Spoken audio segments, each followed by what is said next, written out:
Real Sapphire took on Atlantic Business for match day 2 TCC League action. The champions looking to bounce back after failing to score on match day 1. For Atlantic Business, they were looking to build on what had been a commanding performance on opening weekend. And despite all the talk and all the chit-chat about how they were going to decimate the champs, it was really the champs who came out stronger. Atlantic Business, clad in their white shirts and white shorts, as the road team faced the Real Sapphire, who were clad in blue shirts and blue shorts in front of their own fans. Big opportunities continued to come for Atlantic Business, who dominated possession, but it was Real Sapphire who nearly took the lead and came closest to opening the scoring, with a chance going just a begging.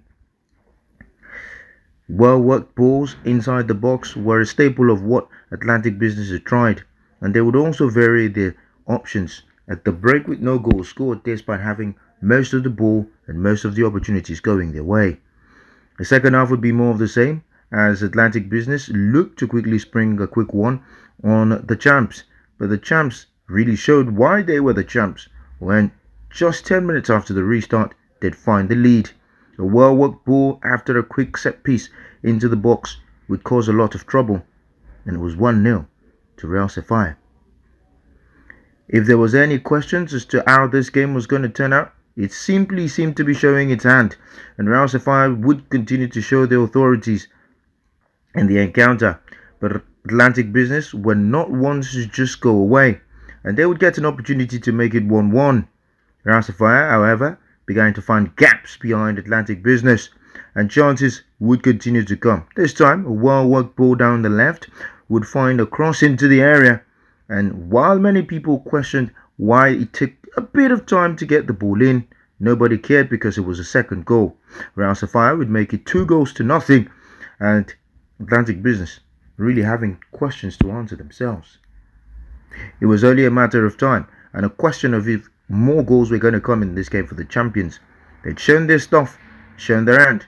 Atlantic Business unable to answer their questions. Opportunities continued to come aplenty, and this time a well-worked ball into the slipstream would find the visitors getting a consolation goal. Defensive mix-up would give Atlantic Business the goal so they badly craved. But would they have enough time to be able to rescue something from this fixture? Real Sapphire were determined to not let that happen, and managing the game was extremely important to them. That essential clock management would prove very vital in the second half, as they sought a third goal with the gaps left in behind by Atlantic Business.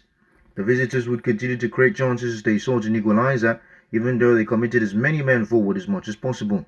There were claims the ball had crossed the line. The review would show that the goalkeeper had parried it. Chances continued to come from Real Sapphire, who found spaces in behind, and they would hang on for a 2-1 win, the first of the new league season, and a big one at that.